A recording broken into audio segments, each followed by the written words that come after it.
would you be if you were born under different circumstances than you are today? And what would you achieve if you can just imagine yourself as a different person who is more capable of achieving everything you ever dream of? Today's guest has a fascinating story to tell about how he has already done many things, many amazing things that people usually dream of, all being under circumstances that many would call unfortunate. Hi, my name is Max Ivey. This is Art of the Extraordinary, the podcast for those of you who's ready to play a much bigger game and leave an extraordinary legacy behind. I'm glad you're here, and it's time to make your quantum leap. Today, my guest is Max Ivey, who is also known as the Blind Blogger, and he joins me to tell the story of how he went from failed carnival owner to successful author, blogger, podcaster, and influencer. He speaks about how he overcame his obstacles and kept going, and how he continued to take on new, difficult, and scary challenges and opportunities. So Max, how does it feel when people give excuses to why they can't do something or why they can't change things in their life? Well, it's funny that you asked the question that way, because for the most part, I don't hear about too many people's excuses, because generally what I hear is people tell me that because they've known me and become exposed to me, that they have stopped making excuses. They ask themselves, if he can show up and continue to do the work, then why am I complaining about being tired or being cold or having to work, at 10, 11, 12 o'clock at night because I have a job? Most people that I hear from, it's like, Max, you have challenged me to eliminate my excuses and find ways to move forward and take action. Well, why do you think that people who don't know you and who don't know where you come from and what your background is, why do you think that people usually give reasons for why things are not different in their life? Well, I don't exactly know why people give excuses or reasons. I mean, the obvious thing is that they've tried and failed, or that they haven't had the courage to try and they're continuing to live in existence rather than going after a big dream or a goal. And making excuses is a way of letting themselves off the hook and making themselves feel better about where they are at this current point in time. I want to actually just get everyone up to speed and just take a few steps back and to give a bit of an idea about where you come from. And so I want to ask you, what is your background? And basically, like in summary, how are you here? How are you doing what you're doing right now? What's been that journey like? Right. You sent me an email and you mentioned this question, and I told you that there's really like three stories. There's this guy who grew up in a family of carnival owners, that even though I was losing my vision and would eventually be almost totally blind, that I was included in the business, helped grow the business. But when my father died, the business goes out of business and I have to start something brand new of my own, which was a company called the Midway Marketplace, where I help people sell surplus amusement equipment. And I had to learn so many things, like how to hand code HTML, how to recruit clients, set fees, write ad copy, manage images, record videos, all that stuff in order to create this website and help people who needed help selling their older stuff so they could buy newer stuff or so they could get out of the business. After that, people said, Max, you're inspiring us by all these things you're willing to try, and that you just show up and do the next thing that's in front of you. So that led to me starting a second website as the Blind Blogger, a name people had hung on me in social media for a couple of years before I finally accepted that role as somebody who could inspire others through his actions. And not everything has been a success. There have been a lot of failures, setbacks, and of course, there's also been a lot of solutions, a lot of it because of people who helped me along the way. But deciding that I was an inspiration led to 3 books, Leading You Out of the Darkness into the Light, It's Not the Cookie, It's the Bag, and the Blind Blogger's New York City Adventures, public speaking, starting my own podcast called What's Your Excuse? And then there's also this third track where about 7 years ago, wanting to get myself out in the world without leaving the house because of transportation issues, I started by doing my first radio show. I was scared to death. The show went horribly. But over the last 7 years, I've gone from a frightened radio show guest to a prolific podcast and radio show guest, or rock star, if you will, to a guy who now helps other people get exposure by booking them on podcasts and radio shows, and who also coaches people on how to tell their story better. So there's 3 different tracks, and who knows what's going to happen next. I have a lot of people have heard me sing over the years, and one of my favorite songs is The River by Garth Brooks. And there's just something about that song that really speaks to my journey, which is still continuing. Well, it sounds like you do a lot of things that makes you feel uncomfortable, but you do them anyway. What do you find is the thing that has been blocking you before you actually made the decision, you know what, I'm just going to do it anyway? Well, a lot of times things are bad, but you're comfortable with bad as opposed to not wanting to find out things that may be worse. Sometimes it's just you get to the point in the road where you don't really have another choice. You know, when I started the Midway Marketplace, I really didn't have a choice. If I didn't figure out a way to create my first website, nobody else was going to do it. I didn't have the money to hire somebody. I didn't have the confidence in myself to go through the process of hiring somebody if I did have had the money to hire somebody, you know. So a lot of times it's just telling yourself you don't have a choice. Another thing that people have probably heard about is that I've had to improve my health over the years. And that started as having a health emergency, having a doctor tell me if I didn't address my health soon, that I wouldn't be around much longer. And that led to being treated for sleep apnea, having gastric surgery, changing my lifestyle as far as what I eat, exercise, sleep, and so many other things. Again, they were changed one small thing at a time, and they were changed because I got to a point where I didn't see that I had a choice. I think I said in my first book, whether you don't have a choice or you just don't think you have a choice, they're both the same thing. And sometimes it's actually better if it's the perception thing. If you see it in your mind as the only option you have to move forward or to stay where you're at is to do something that you don't like, something that's uncomfortable, as you put it. Something that people have asked me a lot is, you know, Max, how do you do these things and why aren't you more scared about them?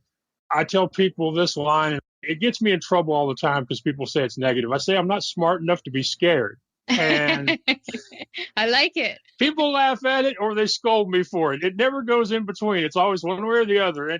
And what I come down to thinking about it is it's a childlike approach to things. It's like, I think the best example I can think about it is food. You know how sometimes it's better off if you don't know what's in the dish you're about to eat? I think that a lot of times I have done stuff because I just didn't realize yet how big the project was. It was like, okay, here's what I need to do. But instead of thinking about all the stuff I needed to do, I thought about, well, what's the thing I need to do the worst and see what I can do about that. And when I built my first website, I asked a lot of stupid questions online. Eventually people said, hey, go to w3c.org and go through their tutorials. And then when you can ask some smart questions, come back and talk to us again. And I did that and I created my first website and it was hideous to look at. Because I was blind, I chose my colors by their names. I chose yellow for the background, blue for the text, red for the links, and orange for the previously clicked links. I'd later find out that the yellow was ice screaming yellow, the blue was dark navy, the red was brick, and the orange was fluorescent orange. And more than once I've been told that Ray Charles and Stevie Wonder could have had an argument over this website. It was so vivid. It was bright. It was offensive to look at sometimes. If you want a good laugh, go to archive.org and look up the Midway Marketplace from 2008. But I strongly advise you to wear some sunglasses or not look directly into your monitor. But what I did was I was like, okay, I've been working on the website. This is as good as I can do it right now. And I started thinking, okay, well, let's try to get some people to list some equipment. Let's see if we can't figure out why people won't open my emails or won't return my phone calls. So I built an email list by offering people free text links on my website. And I grew the list to over 3,000 emails worldwide in the amusement industry. I didn't even know what a lead magnet was. I was just trying to solve a problem of these people think I'm a new kid that they should ignore. What can I do to get them to even open my emails? So a lot of times it was really just focusing on one thing and not really knowing how big a thing I was doing. And I often think that a lot of times we would be better off if we didn't have official names for everything. Because to me, creating a lead magnet got a whole lot harder once I knew what the heck one was and why you had to have one. You know, to me, building an email list was a lot easier when I was trying to do was get people to open my emails. And when I recorded my first podcast, I didn't have intro or outro and didn't know how I was going to do that. Once again, I was like, well, what can I do? So I decided to sing on the intro, and my first post video went out just before New Year's. And so I opened it by singing some of Nat King Cole's The Christmas Carol, and then I talked for a while, and then I posted it, and people were like, Max, your voice sounds really good. You ought to do that more, to the point where now people, if you go by my YouTube stats, people actually like to hear me sing more than they like to hear me talk. But that could just be because of the short attention span and the fact that most people won't watch more than a few minutes of any video, regardless of what's in the video. At least that's what the experts say. Well, I just want to take back to your comment that you made about, some people don't like hearing that when you say, like, it's because, you're just too smart, or you're not that smart to realize, how big it is.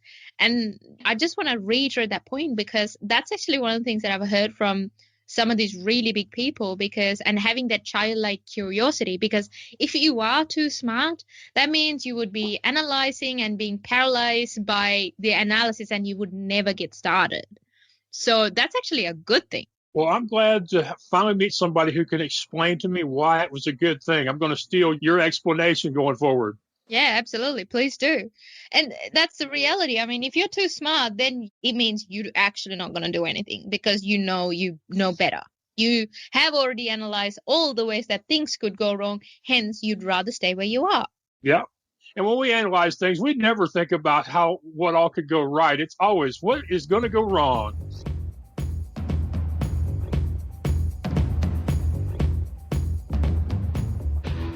I'm just curious to know, how did you, having a visual impairment, become an Eagle Scout in school? Well, I was part of a troop of scouts in the Houston area that was started by the Bell Telephone Pioneers. And the troop was all boys who had some form of visual impairment. And what we found out is that there really wasn't anything in the skill awards or the merit badges that you couldn't figure out a way to meet the requirements of, if you wanted to badly enough. And of course, not only did we have our scoutmaster and assistant scoutmaster and the people at Bell Telephone, but, those people also had a community of other scoutmasters they could talk to. There's also years of scout projects that, before online, there would be, like at the library, they could go look at. So we managed to figure it all out. The hardest parts were the service projects. I can remember helping my cousin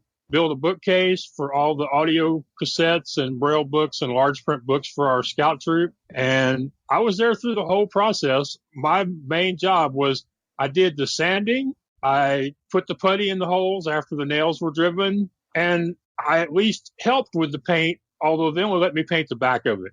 But, it's just one of those things. If you're part of a good team and you have people who want to find solutions, there are usually ways you can do it. Now, Eagle Scout is a little different than a lot of other things because there are so many requirements that have to be met.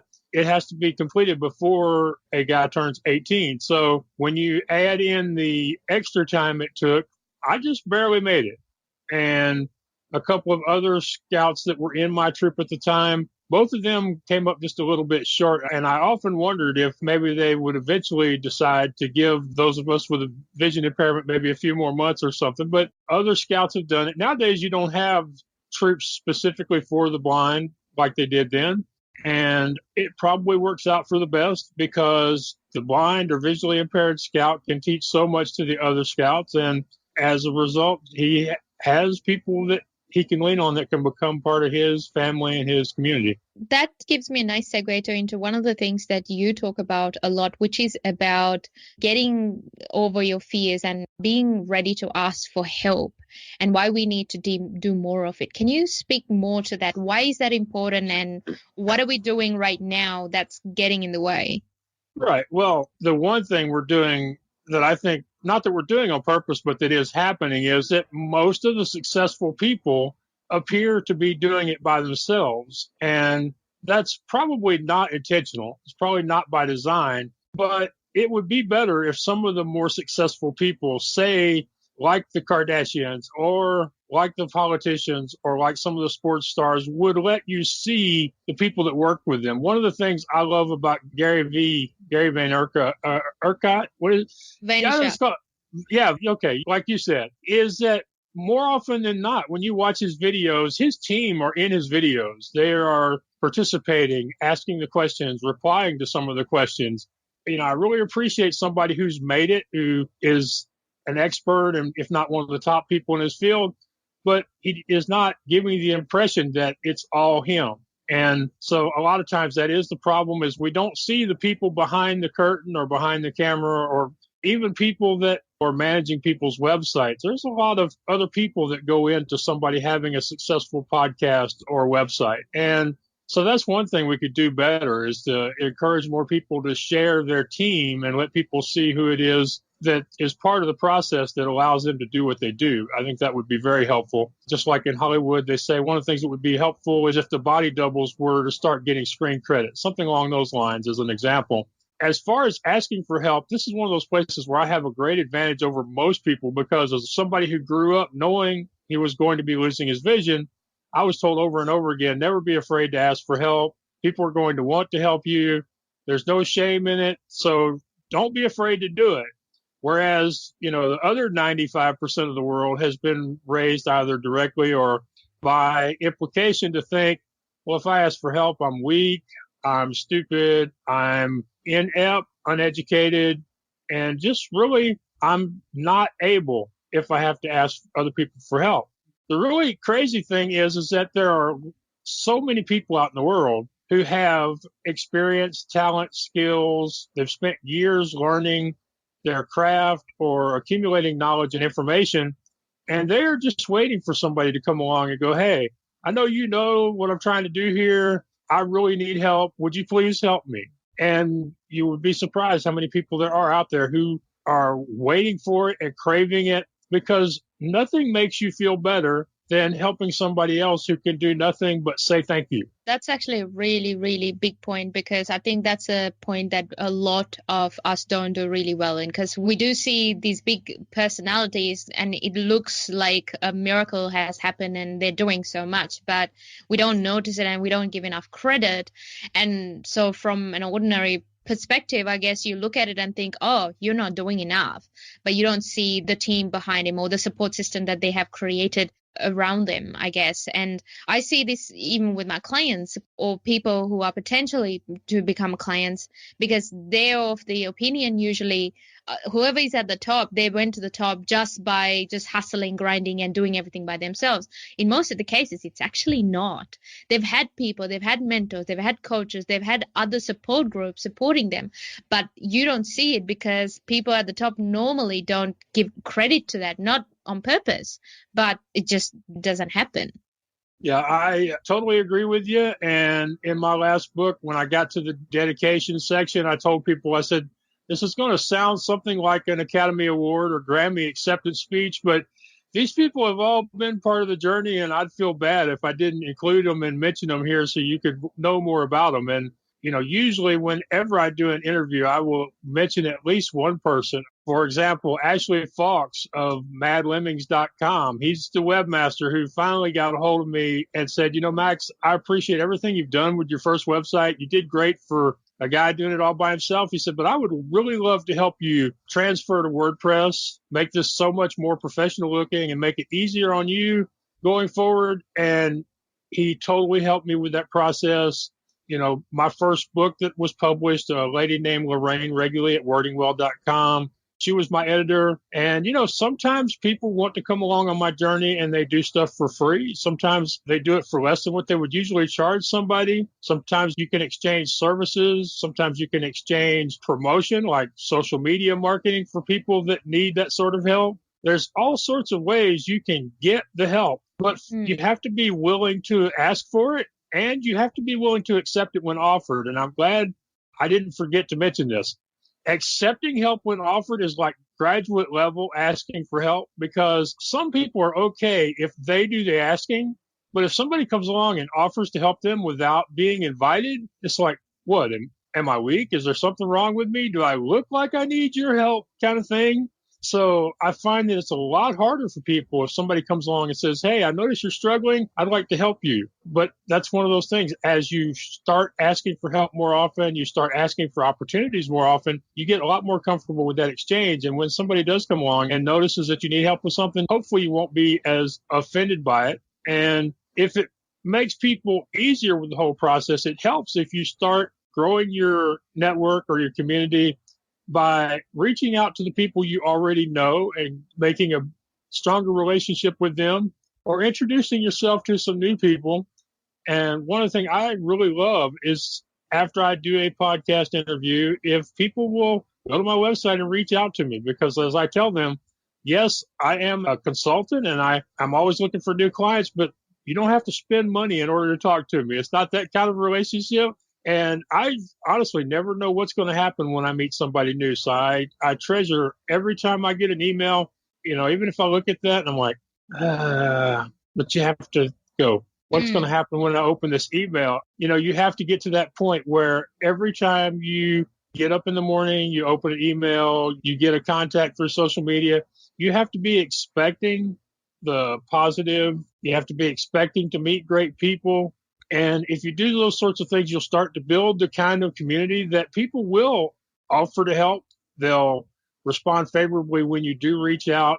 I think a lot of people will just be surprised when they realize that just how supportive, especially the blogging and podcasting world is. I tell people all the time, if everybody knew how supportive the online community is, that everybody would have a blog or a podcast or both.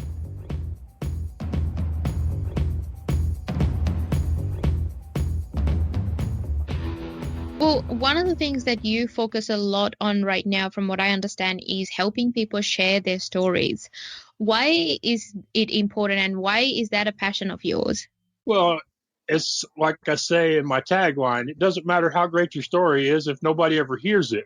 And so knowing how much I have affected people by sharing my story, I realized there are a lot of people out there who have never heard my story or who wouldn't be affected by it if they did, because everybody is different. Some people are going to respond to different people, different stories, different language. And so the more people that we can get out here in the world that are sharing their stories, the better off we're all going to be. We all need more inspiration, more motivation, more entertainment, more laughter. And everybody's got a story. Sure, not everybody's going to share their story. And most people don't think their story is important or powerful. And that's one thing I like to make sure I explain to people is don't wait until you feel your story is ready to start sharing it with other people. Because for me personally, I was inspiring people without even knowing it or without understanding it for several years before I finally started sharing my story. And I've been just totally amazed by the reactions I've got from people. Sometimes people don't go out of their way to tell you just exactly how you impacted them, but the ones who do, you really feel rewarded for what you're out here doing. And so I like to help people that have great stories to get more exposure. I connect them with hosts of podcasts and radio shows and online magazines, basically anything online where they can share their story, reach new audiences, and grow their passion. It's worked greatly for me. In the beginning, I really didn't feel like I had a choice. I live in a suburb of a city in Texas, just outside of Houston.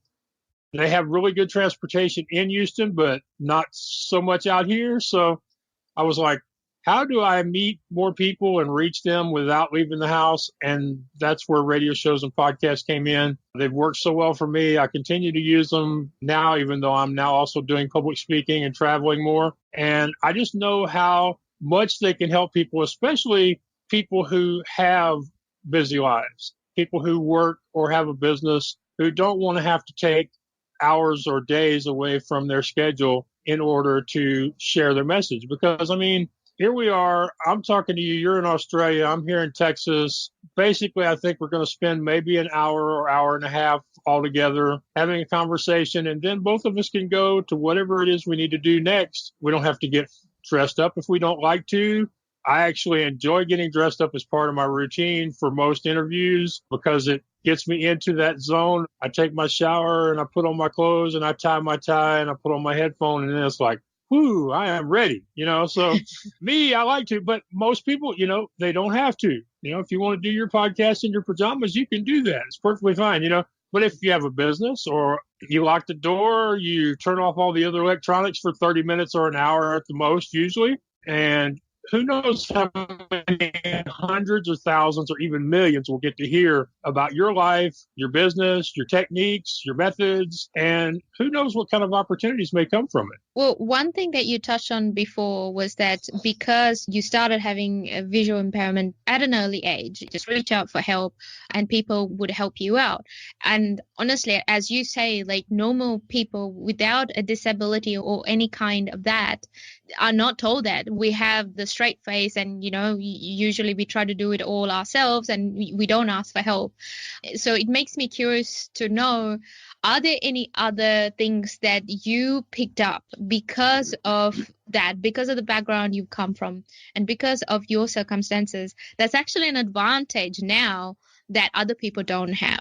Well, besides not being afraid to ask for stuff, whether it be help or opportunities, I would say that I'm more open-minded, more receptive to seeing things from the other person's side. I think I tend to stereotype a whole lot less than the average person does because I meet people first with their voice as opposed to the color of their skin or the size or shape of their body. People have said that I have an intuitive ability to understand not only them, but their goals and dreams. And, that one I'm not exactly sure of, but I have heard it said a few times. And my friend Joe Pardo, who is an award-winning podcaster in his own right, he likes to tell people, Max may not be able to see with his eyes, but he opens the eyes of everyone around him.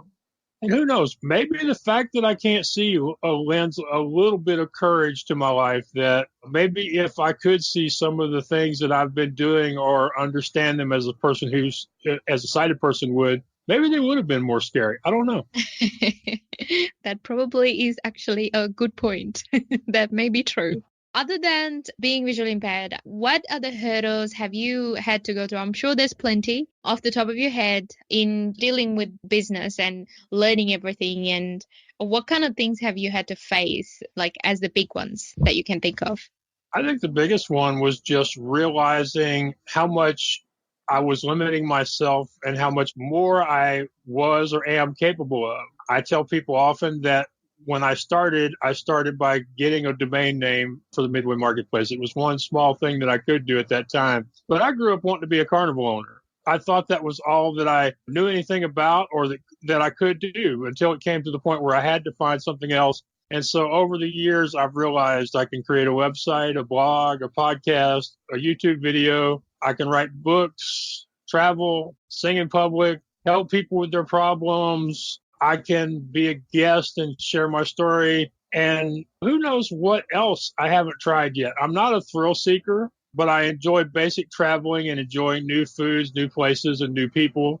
But 5 years ago, or even especially 11 years ago, I wouldn't have thought any of this was really possible. So I would say that's the biggest hurdle I've had to get over. I think it's the biggest hurdle a lot of people have to get over is learning how to see yourself as a different person or as a more capable person than you've seen yourself for 20 or 30 years up to that point. That's deep. I like it. Thank you. I'm glad you like it. It is. I mean, that's absolutely true because a lot of people see themselves with the circumstances and the limitations or whatever the beliefs that they have right now. And when you see from that angle, everything looks exactly the same from, what it is today. But if you're ready to see yourself as a different person, I guess that's the first point of doing anything great, I guess. Yes, it is. What would you say is if you had a unique skill set or a superpower that has helped you become successful, what would you say that is? People want to like me and help me. I'm not afraid of being told no. I'm shameless when it comes to asking for things. Yeah, I'm very bad at it. I admit it. But one superpower I would say is that I'm just not afraid of being told no. And if being told no doesn't bother you, then there's a lot of things that you can do. And quite often I have pressed that submit or send button on things where at the time I knew I wasn't qualified for them, but I thought, what the heck? And it goes back to something my dad taught me. When my dad was alive, one of my main jobs was to do the bookings for our small carnival. Now, we had 7 or 8 rides, and most of our competitors had 15 or 20 or more. In a state like Texas, where if your carnival ain't bigger than your neighbor's festival carnival, you had a bad year. So I would spend a lot of time calling people trying to get them to book our carnival. And sometimes I get frustrated. My dad would just go ahead, make the next call, because if you don't ask, they can't say yes. And over the years, that has become ingrained in me. And so I will apply, I will send out emails, and they can tell me no if they want to, but they can't tell me yes if I don't ask. So I asked, and I think the best example of this is in 2016, I won one of the Amtrak Riders in Residence and used my prize to take a once-in-a-lifetime trip to New York City during the holidays. When I entered that particular competition, I read through the previous winners, and I was seeing people who had plays produced at summer stock, people had won awards for their books, people who had produced short films, and I'm reading these people's bios, and I'm like, Max, these people are a whole lot more accomplished than you are. And at one point, I actually sat there and I was thinking, this reminds me of that old Sesame Street section where he'd go, which one of these is not like the others? But then I read this one comment from a woman who said, I wish that the people in Amtrak weren't only accepting people who were extremely well qualified and prolific, because if they weren't, I would apply. And it made me sad. It actually made me angry. I was like, that is so sad that somebody would see this and decide not to apply. And I was like, I'm not going to be that person. So I sent in my application, and they chose me as one of the 24 that year. And it was a great experience, but I wasn't qualified. My writing was great, and apparently they judged more off the writing of the sample than they did off of your past accomplishments. But, nobody had any way of knowing that at the time. So my superpower is not scared of being told no. Or maybe I'm just not scared in general. I'm going to have to think about that. It's a good problem to have, I would say. Yeah. Although there are people who know me who would say, Max, every once in a while, you really need to just say no to Max. And there have been a few times when I have gotten myself into trouble because I have decided that I'd rather do something okay now as opposed to waiting until the perfect timing. In fact, last fall, I was in New York to give a talk. I went up there to do 3 or 4 different events in different cities. And while I was gone, I got sick. Somehow in New York, I'm hoarse. Nobody can understand. My voice cleared up just long enough to make my talk at WordCamp New York City. But the rest of the week, I was hoarse. People couldn't understand me. A couple of cabbies threatened to call the cops on me because they weren't sure what I was saying to them. I ended up broke, sick, and about to be homeless until a couple of friends of mine that I had met online, actually. One of them came forward and provided me a train ticket back home, and the other one came forward and provided me a hotel for the night. And these are people who didn't know me from Adam until I met them through Facebook or LinkedIn and had built a relationship over the previous year or so. So they bailed my butt out big time. But every so often, I do get myself into situations where maybe I would have been better off if I had said no. I'll admit that. But I'm one of these people who, to me, everything is an experience, good, bad, or otherwise. It's an experience to be savored and enjoyed. So the fact that I made it home safely is what will feature more than the fact that I almost ended up homeless in New York City. Who knows? That may even make this story better by the time I finish telling it. You never know. That's, like I say, it's that dilemma. Do I do things now, do them as good as I can do them now instead of waiting till there's a perfect time or until everything is right for me?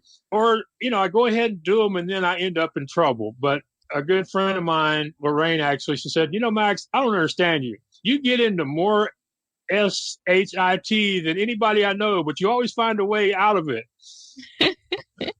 But I have friends and family here in Houston who wish I would be a lot more careful. Yeah, of course. I guess everything has 2 sides to any situation.